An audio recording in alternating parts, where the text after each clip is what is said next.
Senhoras e senhores, sejam bem-vindos ao 12º episódio de A Direita em Todas as Direções. Hoje nós recebemos aqui Letícia Perfeito, diretora nacional da União Juventude e Liberdade, um grupo de jovens que se uniu para fazer diferença no Brasil. Letícia, em primeiro lugar, seja muito bem-vinda. Obrigada. Parabéns pela sua atuação. Hoje você faz estágio também na Alesp, não é isso? Isso mesmo. Letícia, quantos anos você tem, 18. Letícia? 18 anos. Ela é estudante de economia no INSPER. Isso mesmo. Eu falei aqui para ela que ela só ia aprender, quando ela falou que fazia economia, eu falei, você só vai aprender pensador de esquerda. Aí ela falou assim, não, eu estudo no INSPER. É um pouquinho mais tranquilo lá. É, bem mais tranquilo. Letícia, cara, conta um pouco da sua história pra gente, como é que você começou a se interessar por política, comunicação, política, economia. Fala um pouco sobre você. Primeiro, obrigada pelo convite, vai ser um prazer conversar aqui com você bastante sobre o JL, principalmente, e toda essa trajetória aqui. Eu tenho 18 anos, eu comecei a gostar de política nas eleições de 2018, logo naquela época entre PT, Bolsonaro, porque eu ouvi uma coisa na escola e eu ouvi outra coisa em casa. Falei, tá, tem alguma coisa aí... Vamos devagar, o que você ouvia na escola? Que o Lula era incrível, que o Haddad, que a gente tinha que votar no Haddad. O que a gente sempre ouve em relação à doutrinação... As pessoas falam muito que doutrinação não existe, mas eu sofri muito na escola. Então, ainda mais depois que eu comecei a desenvolver um senso crítico e falar, tá... Eu não penso que nem os meus professores, que nem a maioria dos meus professores. E aí, a gente sempre ouvia discursos à esquerda. Nunca foi trazido pra mim outra ideologia. Tanto outra que eu falei... linha de pensamento. Exato. Eu comecei a pensar, tá, deve ter alguma coisa errada nisso aí, porque eu ouvia dentro da minha casa outra coisa. E aí eu lembro que tava com 13 anos. E eu tenho um padrinho que adora discutir. E aí eu aprendi na escola, assim, que o Bolsonaro era horrível. E eu queria ganhar dele no debate. Eu queria ganhar dele no debate no domingo, sim, de almoço, padrinho. Sabe? Do meu padrinho. Seu padrinho gostava do Bolsonaro? Minha família, no geral. Tá bom. E aí eu falei, não, eu preciso muito ganhar dele no debate. Eu vou estudar aqui pra debater e ganhar esse debate. E aí eu falei, nossa, coisa de política é legal, né? E aí eu falei, tá, então eu comecei a estudar. Na época eu me considerava mais centro-esquerda, porque eu sabia que eu não concordava com as coisas que me falavam na escola, mas eu ainda nunca tinha estudado de fato política. E aí eu comecei a me envolver e estudar mais. E aí ao longo dos anos eu me descobri liberal. E até um pouco pela formação da minha família e pelo que eu tive dentro de casa. É muito difícil você conseguir você ter uma visão muito diferente, né? Do que ser ensinado. Porque isso tem tudo a ver também com costume, com o jeito que você é criado e como você vê o mundo. E aí eu fui me descobrindo cada vez um pouco mais liberal. E ganhei do meu tio, tá? Num debate. Eu nem lembro do que era. Eu sei que ele saiu do domingo, do almoço de família. Ele saiu de lá. Falei, pô, ganhei. E aí eu comecei a me envolver com política. A minha motivação era ganhar dele num debate. E aí eu comecei a me envolver com política, entrei no Politize, eu não sei se você conhece. Sim. E na época, então, sabia pouca coisa de política, então foi muito bom pra mim. E o Politize, na época, era muito imparcial mesmo, tinha gente de várias ideologias diferentes, foi um novo mundo pra mim. E aí comecei a me envolver mais, comecei a falar de política na internet. Hoje falo um pouco menos, mas já falei muito mais. E comecei a me envolver com outros movimentos políticos, até chegar na UJL, em 2021. Então a UJL é um movimento político? É um movimento estudantil político, né? Um movimento estudantil político. Então as nossas universidades estão repletas de movimentos políticos? De esquerda. De esquerda. Vocês são de esquerda também? Claro que não. Que isso. Nós somos o único movimento do Brasil, inclusive. Eu gostei do claro que não. Claro tipo assim, não, pô, meu. tá me zoando. É a segunda vez que você fala meu. Ela é de São Paulo, viu, galera? Ela é de São Paulo. Ela é de São Paulo. Tá, beleza. Aí aconteceu tudo isso na sua vida, você falou, eu preciso fazer alguma coisa, foi para o JL, para defender as ideias da liberdade, para levar para a juventude uma nova forma de pensar. Exato. E é claro que o pensamento dominante entre a juventude brasileira é o pensamento de esquerda, em grande medida porque realmente existe o que você falou, desse viés político-ideológico nas nossas escolas, nas nossas universidades. E vocês vieram para Brasília para participar de um evento... Do CONUNE. Pode falar. Exato. Não, até puxando um pouco, eu acho que o que me fez, o que fez eu me engajar muito na UJL foi um pouco do que eu tinha sofrido na escola, né? Eu sempre falava de política no Instagram e sempre colocava uma visão diferente dos meus colegas de sala. Tinha até uma menina filiada ao PT da minha sala e a gente sempre debatia, era impressionante. E aí eu lembro que antes da pandemia, até meu ensino médio foi pandemia e meio online, eu lembro que a minha professora de geografia, Sempre de geografia. Ela começou a falar mal da reforma da Previdência na sala de aula. E aí mas eu já tinha estudado sobre isso. Falei, como, né? Tem um déficit, a gente precisa estudar e tal. Mas ela só falava mal. Ela não se aprofundou, ela não colocou outros lados da história, o outro lado do debate. Não, ela só falava o que era... A reforma era má porque prejudicava o trabalhador. Exato. Fascistas, é isso. E aí eu lembro até nesse dia que vários amigos meus olharam pra mim. Você não vai falar nada? Você não vai falar nada? Aí eu comecei a discutir com ela. Não, você não pode falar nada, você só tem 15 anos, você não sabe de nada. Tá, beleza. E aí sempre comecei a ter problemas corriqueiros com essa professora. E aí eu vou até te contar uma história que todo mundo acha que é mentira, mas realmente aconteceu. A gente tava numa aula, e aí eu não sei o que a gente tava falando, um amigo meu falou, mercado negro. Ela não pode falar mercado negro, tem que ser mercado ilegal. Aí a gente, tá, ok. Aí eu comecei a rir, ele ri. Porque se falar mercado negro é racismo. Exato. E aí a gente começa a rir, e aí meu amigo também, que é super de direita, ele tá, e que mais que eu não posso falar? Ela, criado mudo também é racista. Aí tá. Aí ela, não, mas sabe o que também é racista? O saco de lixo. Por quê? Porque o saco de lixo reciclável é branco, e o comum é preto. E o que é azul? Ela não falou, ela falou, juro gente, pode parecer piada, ela falou isso na sala de aula. Tipo, eu falei, não, ela deve estar brincando. Não é possível que alguém fale que o saco... O que você tá problematizando o saco de lixo? E aí, cara, eu acho que isso pra mim clicou muito, sabe? Porque era a mesma professora sempre. Outra aula, ela resolveu falar de corrupção. De uma corrupção específica do governo do estado de São Paulo. Falei, vamos falar de corrupção? Vamos falar do PT. Não, a aula não é sobre isso, não sei o quê. E aí eu fiquei muito brava, gravei um vídeo, muito, muito brava, gritando. Se quiser falar de política em sala de aula, você tem que colocar os dois lados, não sei o quê. Rodou a escola inteira o vídeo. Chegou no coordenador, etc. Ela se referia a qual corrupção no governo do estado de São Paulo? Era um dos trens do Alckmin, acho.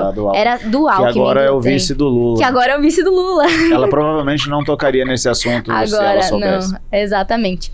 E aí eu sempre tive problemas corriqueiros com isso. E aí eu postei esse vídeo, rodou a escola inteira. Todo mundo comentando no vídeo, eu fui cancelada a primeira vez, eu falei, nossa, uau. E eu tinha 15, 16 anos. Foi muito difícil lidar com isso, porque eu falei, cara, eu não posso ter minha opinião diferente, como assim, ela só coloca isso aqui dentro da sala de aula? E os alunos, eles acham que, como é um professor falando, é a autoridade máxima e que ninguém pode discordar. Eu vou só fazer... então, ninguém pode discordar. Não é que é a autoridade máxima, é que o aluno pressupõe que o professor detém mais conhecimento que ele e tá ali para ensinar. Então o aluno pressupõe, esse cara sabe mais que eu, tem que aprender, vamos ver o que ele vai falar. Exato. Aí que eu vou aprender o que ele vai falar. E essa talvez seja a maior covardia que acontece do ponto de vista político nas escolas. Porque o aluno está lá para aprender. Então ele olha o professor, ele enxerga a figura do professor como o mestre dele, como alguém que vai transmitir o conhecimento de que ele precisa para se desenvolver na vida. Exato. E quando os professores se utilizam dessa ascendência para passar a fazer política, 1 minuto que eu preciso mexer no mouse. Tranquilo. Para fazer política dentro de sala. Então, isso é desleal, porque os alunos... Ih, velho, ó, Prado, alguém vai ter que botar a senha. Deixa eu pegar o teclado aqui. Você que está nos assistindo ao vivo, essa é a primeira vez que acontece isso aqui ao vivo, e foi no dia do ao vivo. O Capucci, que é o cara que organiza quase tudo, ele vai ficar bravo com a gente.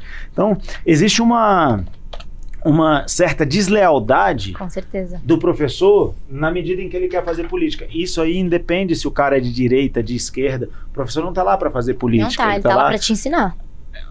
Os componentes curriculares, ele está lá para ensinar aquilo e beleza. Mas vamos falar do CONUNE. Aí um grupo de estudantes dessa vibe aí sua, que eu imagino que todos sejam corajosos dessa maneira, porque não é fácil você se portar de maneira diferente dentro de uma escola quando 95, 96, sei lá, 98% dos alunos vão numa direção e vocês decidiram ir em outra direção. Aí a galera da UJL se reuniu e veio para Brasília. Quantos vocês são aqui?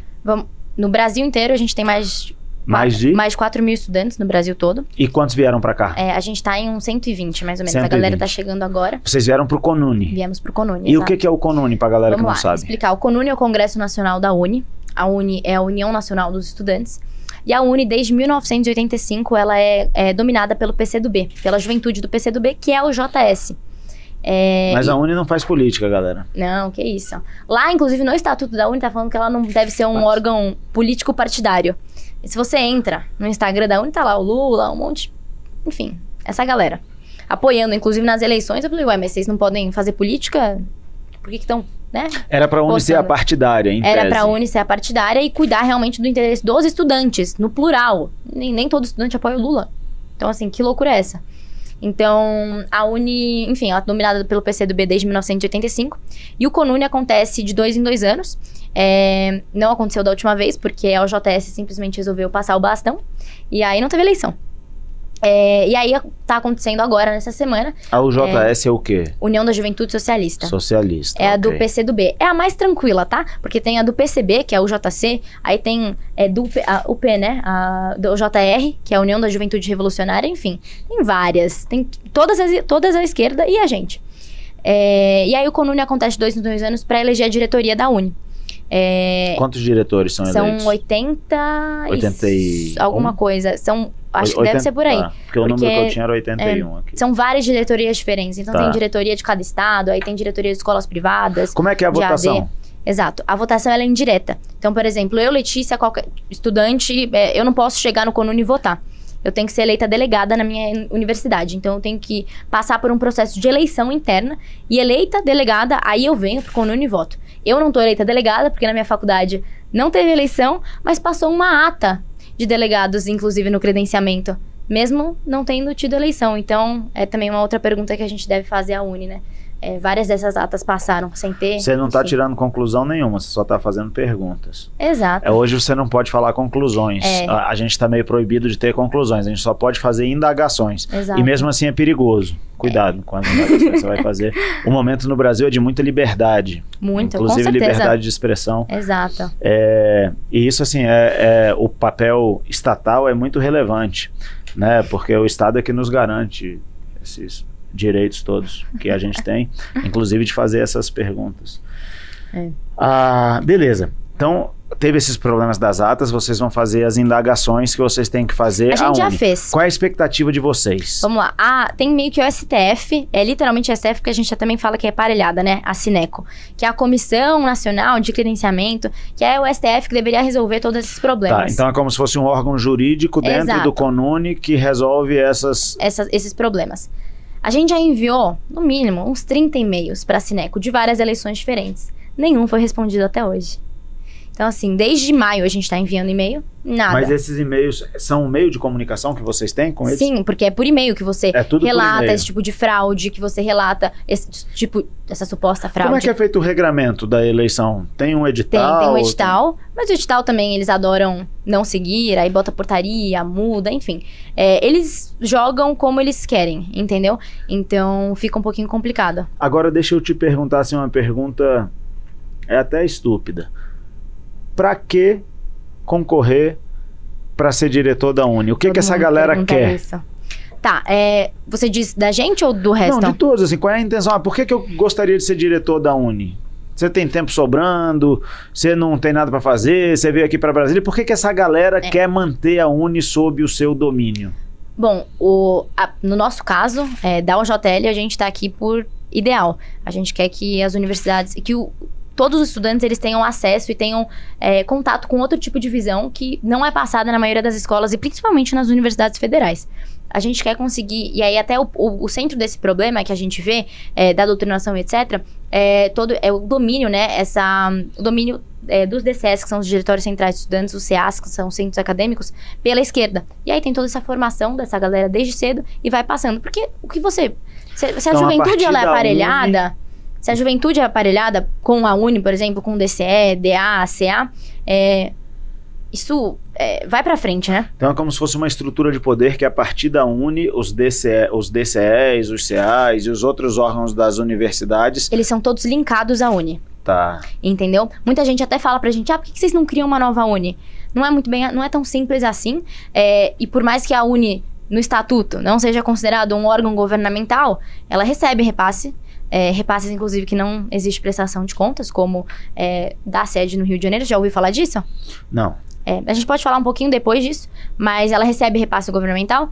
E por que a galera quer entrar na Uni? Por que eles querem se manter? A gente fala muito sobre militante profissional na esquerda. Então tem uma galera de juventude com 40 anos. Quem é que faz juventude com 40 anos? Eles ainda são estudantes. São estudantes. Eles não se formam nunca. Eles não se formam nunca. Eles vão pulando de curso para curso, de curso para curso. Eu até falo pros meninos, gente, se com 28 anos eu ainda estiver me preocupando com juventude, vocês me internam em alguma clínica. Porque não é possível.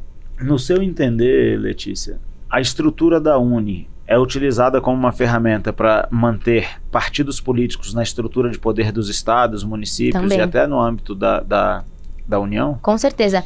Quando a gente fala, por exemplo, de doutrinação, eu vi nas últimas eleições um engajamento, todo mundo viu, da juventude muito forte. Mas é um engajamento de esquerda e um engajamento raso, porque essa galera, de fato, não conhece. Mas como existe toda essa doutrinação... Quando você fala não conhece, você está querendo dizer o que exatamente? Não tem embasamento? Não tem embasamento, eles não estudam. É só, meu professor falou que o PT é legal, o Bolsonaro é racista, fascista e homofóbico, então eu vou votar no Lula, no PT, só por causa disso. Você acha que o fato de a política no Brasil ser tão personificada, por exemplo, a gente está aqui conversando sobre esses assuntos e de vez em quando a gente toca no cenário político nacional. E sempre que a gente toca no cenário político nacional, você cita dois nomes. Sim. Você citou o Haddad antes, o Alckmin, mas normalmente são dois nomes, Lula e Bolsonaro. Você acha que o fato de haver essa personificação é ruim para o Brasil?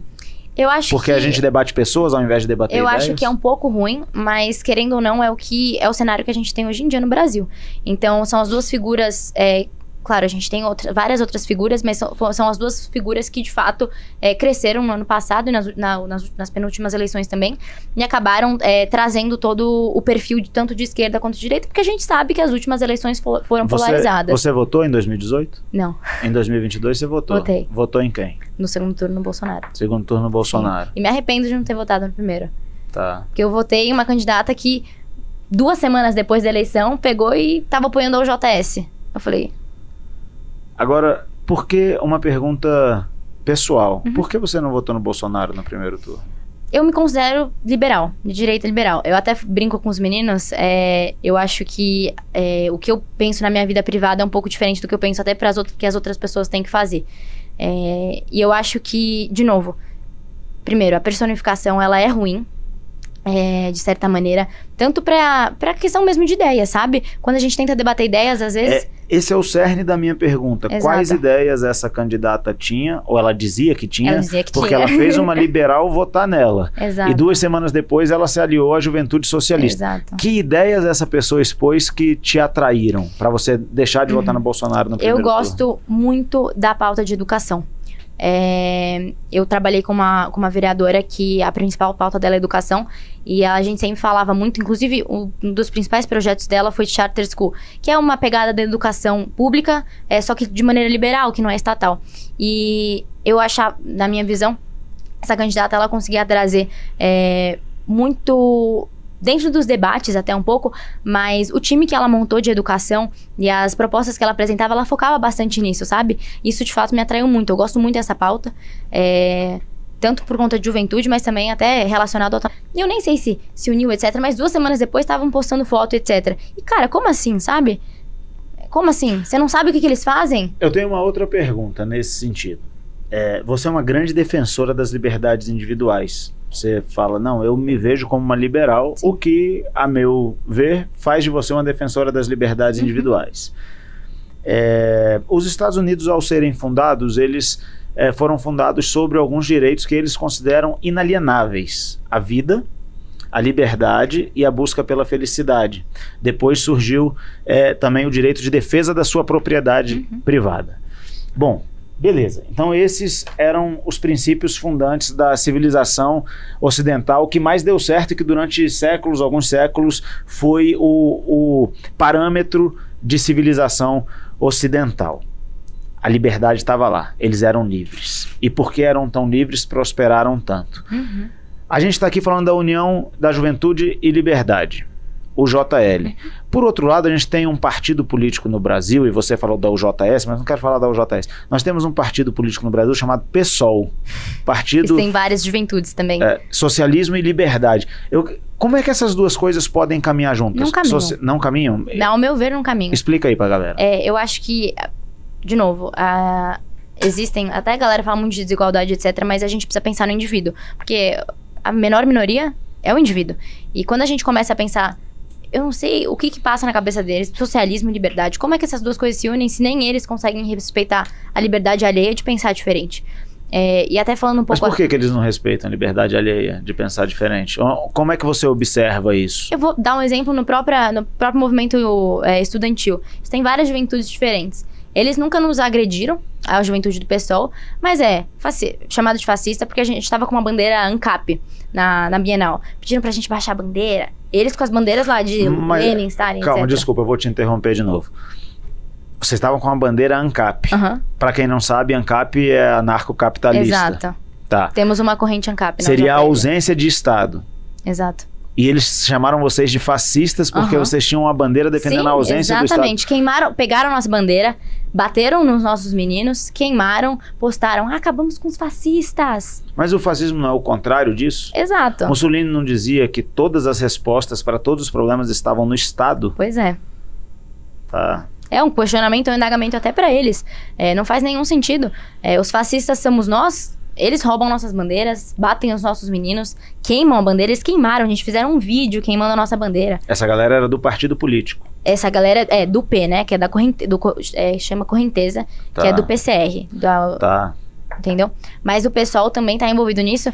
E a mesma coisa, nos chamam de fascistas, várias brigas e debates, mas, de novo, não são debates de ideias, porque a gente não tem espaço para isso. Na Bienal, a gente não teve espaço, por exemplo, não se pra discute debater. Ideias, então. Não se discute então, ideias. Aqui no CONUNE, aliás, ontem no CONUNE foi até engraçado, porque o ministro Luiz Roberto Barroso foi até lá e discursou na UNB, né? E demorou um tempo para ele conseguir falar. Por quê? Porque a galera tava vaiando, tava todo mundo assim. A galera do JL? Não, todo mundo. Todos vaiando? A maioria inclusive estava o pessoal vaiando. Da esquerda? Uma galera de esquerda também tava lá. Exato. Eles estavam vaiando por quê? Porque... Eu não sei te explicar direito, porque nem eu entendo às vezes. Aí ele demorou a começar a falar. Demorou a começar a falar, mas falou. Falou. Falou. E aí quando ele falou que ele lutou contra o bolsonarismo e que... ele falou assim, nós vencemos o bolsonarismo. Né? E chamou nos chamou de bolsonaristas. De bolsonaristas. Vocês se veem como bolsonaristas? Não, a gente tem uma ala do PL, a gente tem várias correntes, né? Eu falo isso como JL no geral, representando aqui a instituição. E aí são várias correntes diferentes. Então, como a gente é o único movimento que não é de esquerda, a gente abrange muita gente que pensa diferente. Até falo, a gente tem a nossa a corrente ANCAP, eu não sou ANCAP, mas a gente tem gente ali. Então tem bastante gente diferente. Então vocês aceitam várias correntes de pensamento. Se, eu digo assim, se o que une vocês for maior do que o que separa vocês conseguem caminhar juntos. O nosso objetivo é conquistar a Uni. E não só conquistar a Uni, mas levar a liberdade acadêmica para dentro das faculdades, para dentro da sala de aula. Eu falo isso até por uma experiência pessoal. Eu sofri muito com isso. Então, assim, a gente... Claro, nós vamos... O que você chama de liberdade acadêmica? Quando você fala assim, a gente quer levar a liberdade acadêmica. Eu poder falar o que eu acho dentro da sala de aula sem ser ressachada pelos meus professores e colegas. Tá. Eu acho que principalmente isso. Mas o nosso objetivo... Existia repressão de professores, então? Existia. Dessa minha professora, principalmente. O resto, eu tinha mais outros 3 professores, também de esquerda, mais 2 eram super tranquilos. Você se sentia tolhida e de alguma forma ameaçada? Ameaçada, eu não diria ameaçada, porque a relação era um pouco mais tranquila, mas eu com certeza me sentia tolhida. Tá. Ressachada de não... Como assim? Eu não posso pensar assim? Eu não posso pensar diferente do meu professor? Você sentia que a sua liberdade de pensamento estava restrita? Com certeza, definitivamente. Porque toda vez que eu tentava falar, não, você não pode falar, você tá errada, não sei o quê.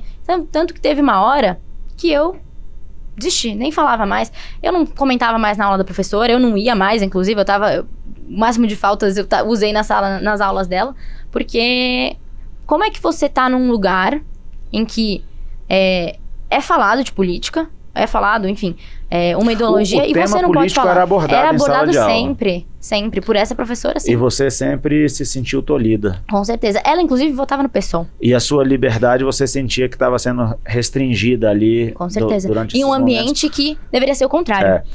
Eu enfatizei, assim, eu não tenho muita dúvida que a sua liberdade foi restringida, porque não é só a sua. A gente tem o exemplo do deputado federal, o Nicolas, que durante muitos anos foi uma voz na escola, nas universidades, etc.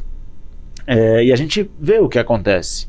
Eu passei por isso já faz algum tempo, mas eu passei por isso também, e todos os alunos que discordam do pensamento dominante certamente passaram por isso. Mas eu fiz questão de perguntar se você se sentia, porque hoje o que as pessoas sentem é muito valorizado, né? E é importante a gente saber que às vezes o sentimento corresponde ao fato, e às vezes o sentimento não corresponde ao fato. E o fato de alguém eventualmente se sentir ofendido, por exemplo, eu posso te chamar, sei lá, de uma menininha, uma estudantezinha branca, de cabelo meio castanho, que veio a Brasília e participou do podcast. Você pode se sentir ofendida.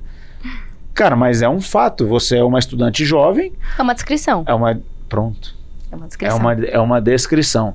E a realidade ela tem que se sobrepor ao sentimento das pessoas. Mas você falou assim, a gente quer tomar a Uni. A gente quer conquistar a Uni. Perdão, você falou que quer conquistar a Uni. Tem alguns grupos que querem tomar mesmo, assim, com revolução. Era isso comunista. Que eu ia falar. Tem alguns que apoiam. Perdão, eu errei a palavra, eu errei sem querer. Eu errei sem querer, não foi de propósito, porque eu não queria, mas eu ia chegar aí.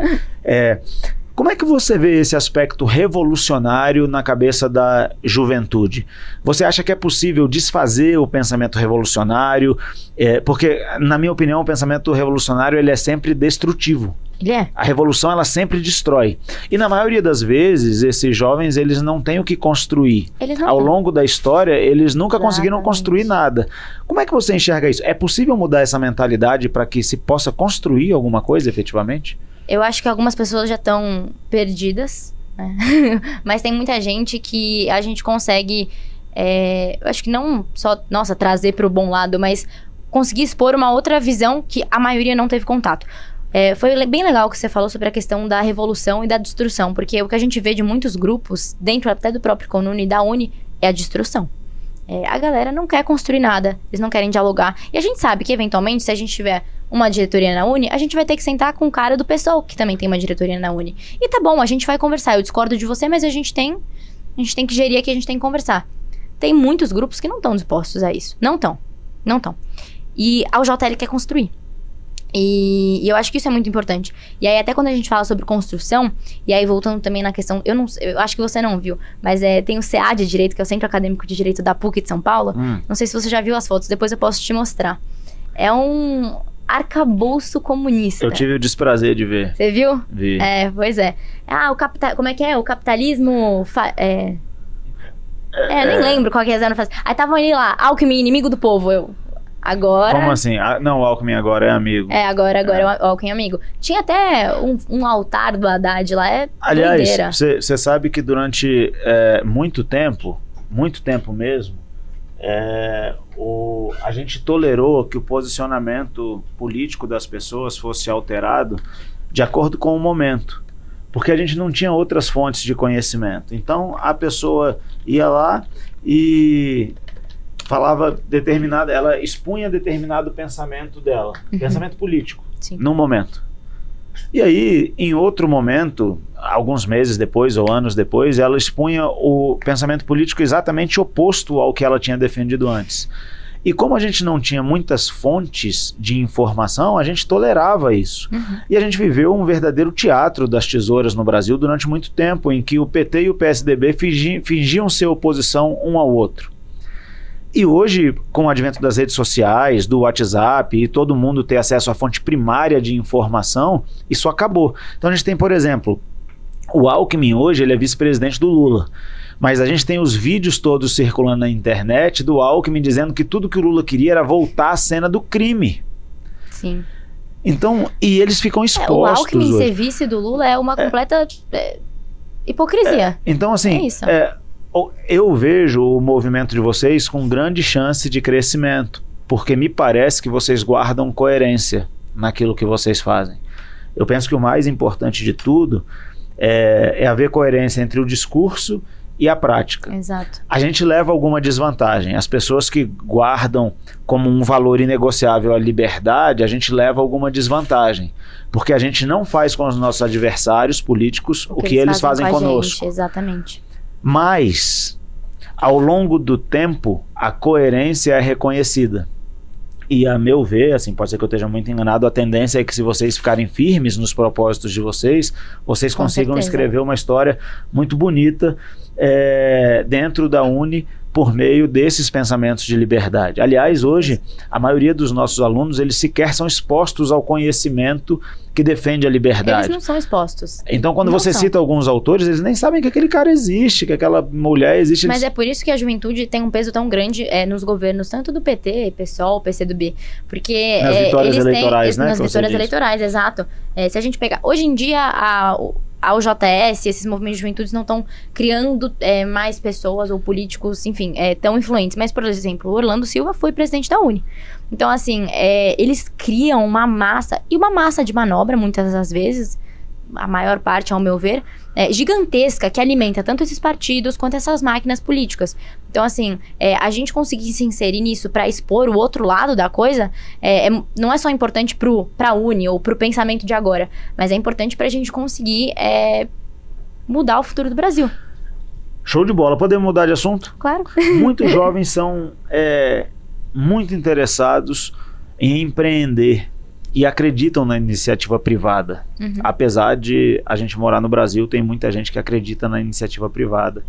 Queria saber de você quais são os principais obstáculos e desafios que você vê para um jovem que quer empreender, você como estudante de economia. O que esse cara vai ter de dificuldade? Bom, a primeira coisa é o Estado. O Estado brasileiro tem muita burocracia. Muita. É surreal. Eu não me lembro exatamente, mas saiu até um mapa uma vez com o tempo de abrir uma empresa aqui, aí na Finlândia, nos Estados Unidos, e a gente perde, assim, brutalmente. E a gente melhorou pra caramba, e ainda graças assim ao Paulo melhoramos. Guedes. Mas eu acho que não só o papel do Estado nisso, mas da galera realmente saber como fazer isso. O jovem, às vezes, ele não sabe. A minha realidade, eu até falo com os meninos, eu vejo muito a diferença, eu faço INSPER, então vejo muita diferença de lá para, por exemplo, uma universidade federal. São realidades completamente diferentes. Então, claro, quando eu estiver falando aqui, é mais relacionado à universidade federal, porque esse tipo de pensamento, ele já é... Seu pai é empreendedor, sua mãe? Não. Não? Não. Tá. Então você vai ser a primeira da família? Não sei. Vamos ver. Como é que você acha que a redução da intervenção estatal pode ajudar o Brasil a crescer economicamente? Eu acho que... Acho não, né? Como liberal, a gente acredita que o indivíduo, ele precisa estar com o caminho aberto. Então, claro, algumas burocracias do Estado, elas são necessárias porque eu acredito ainda na existência de um Estado mínimo, mas num Estado ainda. O que você chama de Estado mínimo? Que o Estado consiga prover. Primeiro que o Estado tem que atuar para quem precisa, porque tem gente que precisa do Estado, mas atuar em, por exemplo, educação, saúde, segurança, mas de maneira, por exemplo, educação pública. Ela tem que ser pública, ao meu ver, mas ela não precisa ser estatal. Por que a educação tem que ser pública? Porque eu acho não, né? As pessoas, muitas das vezes, elas não têm dinheiro para pagar uma escola privada. E a educação é a base de absolutamente tudo, absolutamente tudo. Tanto que o JL tem super a ver com isso, porque a gente fala sobre essa formação no começo da vida das pessoas. Então... Posso te dar um pensamento sobre... Pode. Sobre isso que você está falando? Sim. Talvez, se nós não tivéssemos como uma obrigação do Estado oferecer educação, o Estado pudesse cobrar menos impostos, e ao cobrar menos impostos, as pessoas tivessem o recurso financeiro necessário para prover sua própria educação. Talvez. Você vai dizer assim, ainda haveria pessoas que teriam necessidade, mas o mercado consegue equilibrar isso. Não, com certeza. Eu acredito que ele conseguiria equilibrar, porque hoje, imagina que você tem uma demanda reprimida enorme. Por exemplo, aqui no Distrito Federal, nós temos aproximadamente 500 mil alunos na rede pública de ensino. 500 mil alunos. Tem uma demanda aí que vai precisar de uma oferta para suprir. E se você deixa as escolas concorrerem entre si, certamente você vai ter escola com preço maior, escola com preço mais acessível. E se o Estado tiver a obrigação de ajudar, não, tem gente realmente que não consegue de jeito nenhum. Tá bom, dá voucher para as famílias. Concorda.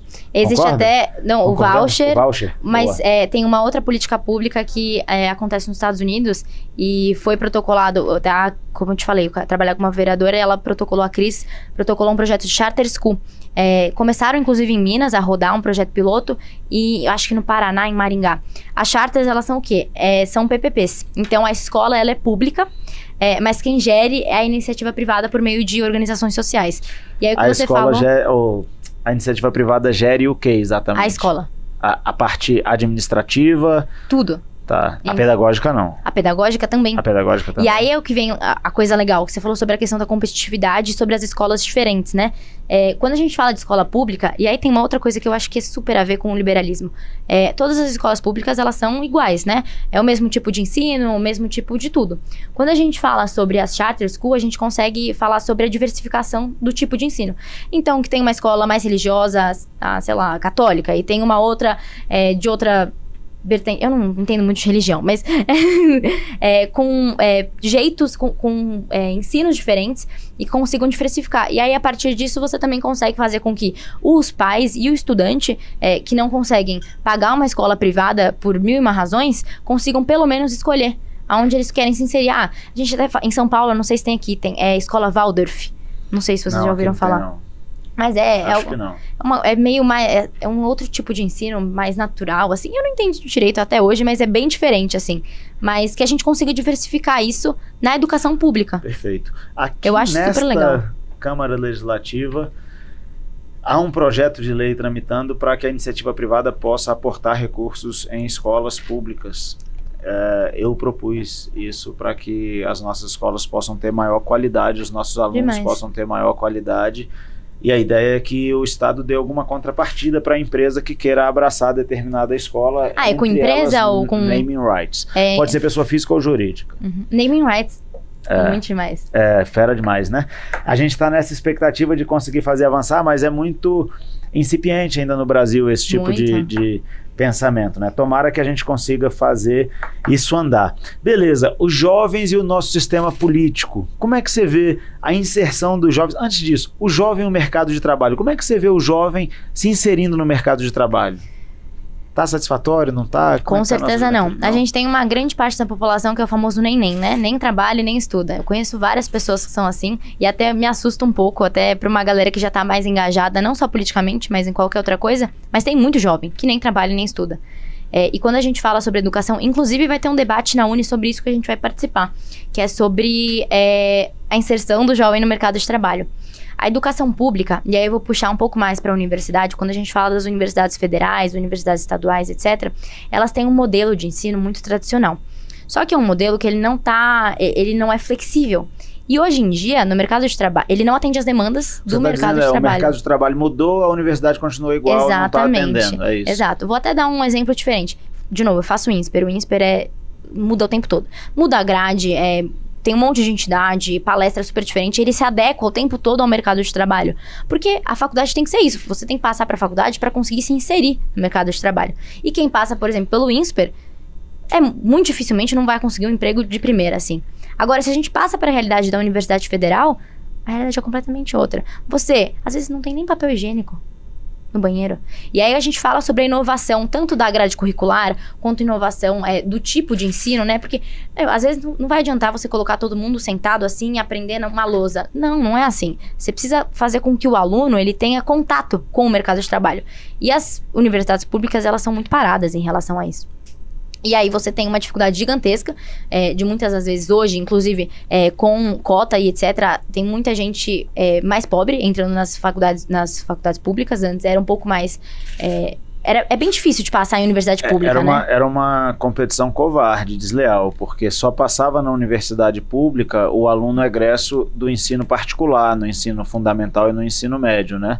Que eram as pessoas que tinham dinheiro para pagar a escola particular e aí elas ingressavam na faculdade pública porque elas tinham mais conhecimento, o ensino é melhor na rede particular de ensino. Exato. E aí eles ocupavam as vagas. Sim. Então hoje há realmente, por meio das cotas, há um equilíbrio. Exato. Dos alunos egressos da rede pública de ensino e dos alunos egressos da rede particular. Exato. Porque é muito difícil de passar. É muito difícil. Em São Paulo, por exemplo, a gente tem a USP. Gente, é muito difícil você passar na Sanfran, que é a faculdade de Direito de lá, passar na USP Medicina. Quem tem o ensino público do Brasil, muita gente fala que quando a gente fala que o ensino público é horrível, fala, nossa, você está criticando a educação. Não, o ensino público. Mas pode criticar, Brasil, é ruim mesmo. É ruim.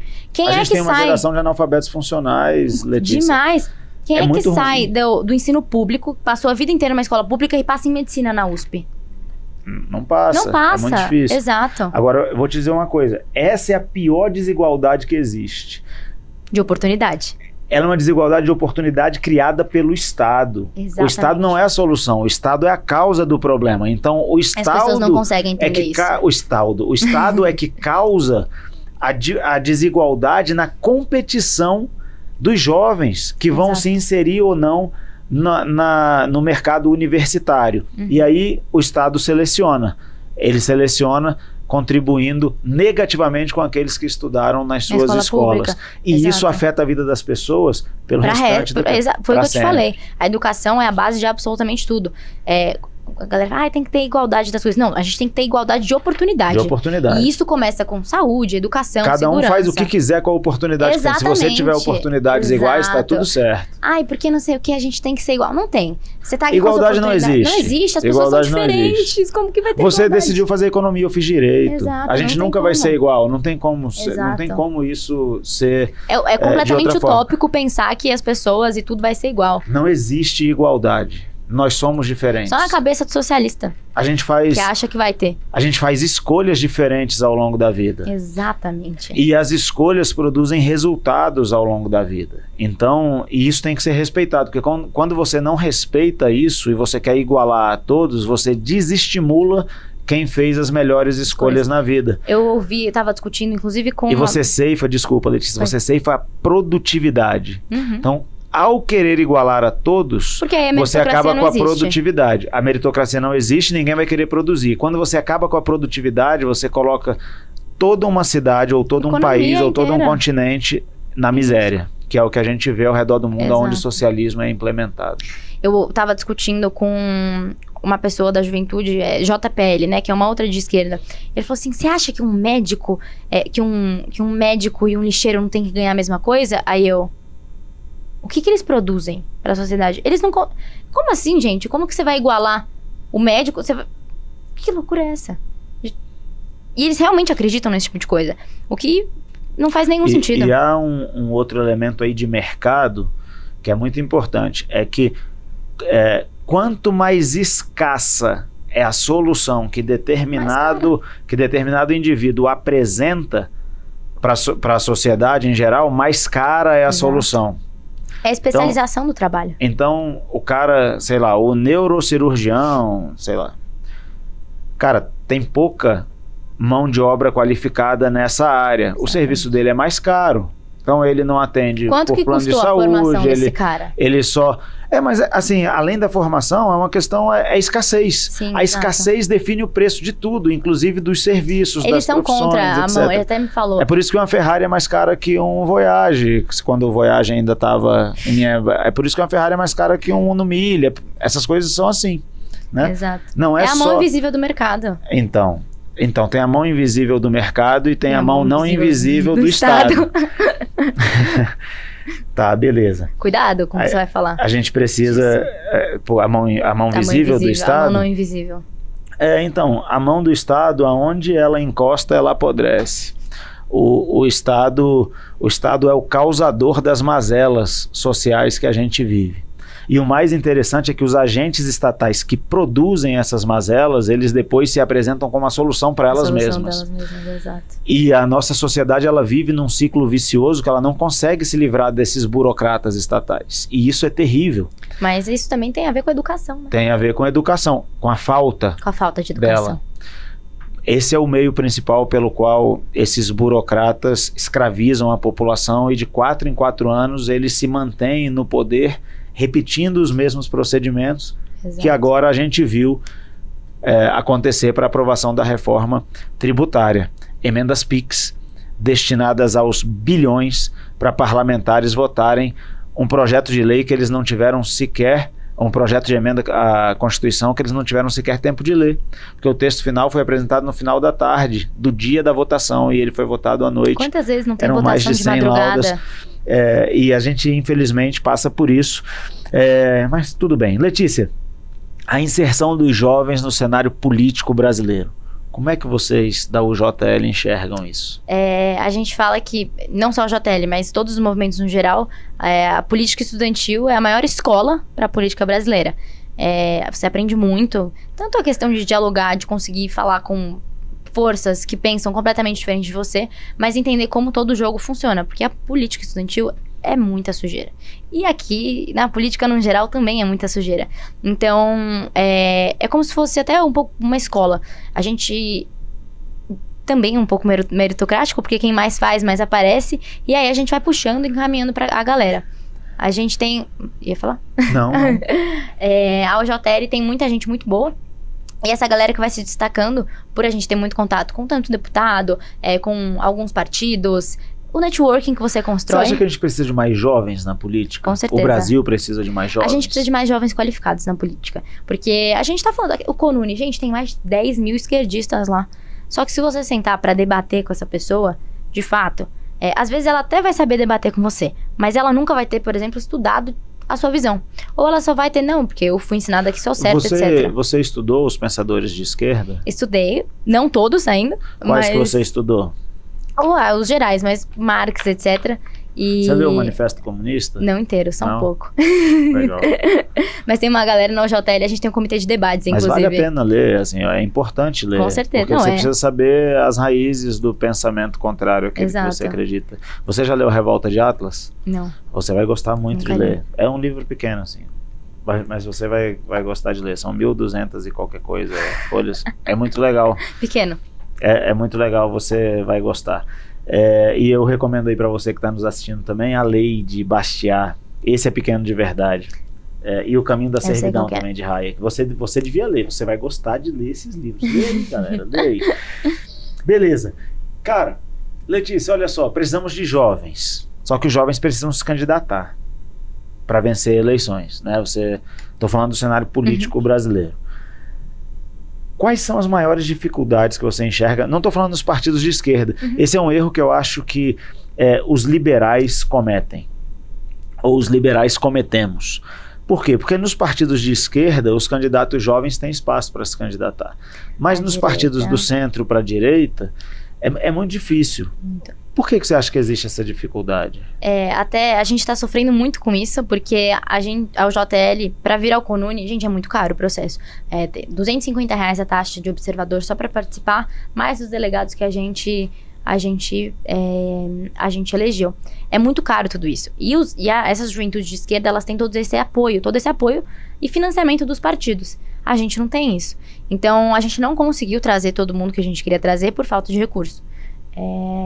E aí a gente tentou conversar com vários partidos. Como eu falei, a gente tem várias correntes, né? Então, procuramos os partidos. A gente tem aqui alguns filiados seus que estão interessados em CONUNE, se conseguem nos ajudar, etc. 2 partidos nos ajudaram. E assim, foi depois de tentar muito. E é exatamente isso. Não só... Os partidos de esquerda ajudam, é isso que você está falando? A galera de esquerda, sim. Toda a juventude de esquerda quase é ligada a um partido. Então, o JS e PCdoB. Você acha que falta isso para a juventude liberal se filiar a partido político? Eu acho que não necessariamente. Fazer uma militância? Mas o ponto, quando a gente fala de se candidatar aqui no Brasil, você precisa de um partido. Precisa. E se os partidos não começarem urgentemente a pensar em juventude e a destinar recursos para a juventude, conseguir puxar jovens que têm potencial para a política, a gente não vai conseguir formar essa galera.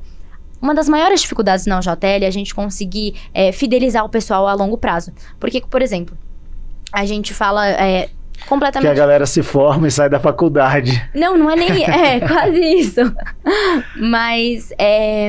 chega uma hora na vida acadêmica que o estudante ele tá na faculdade que ele precisa de um emprego.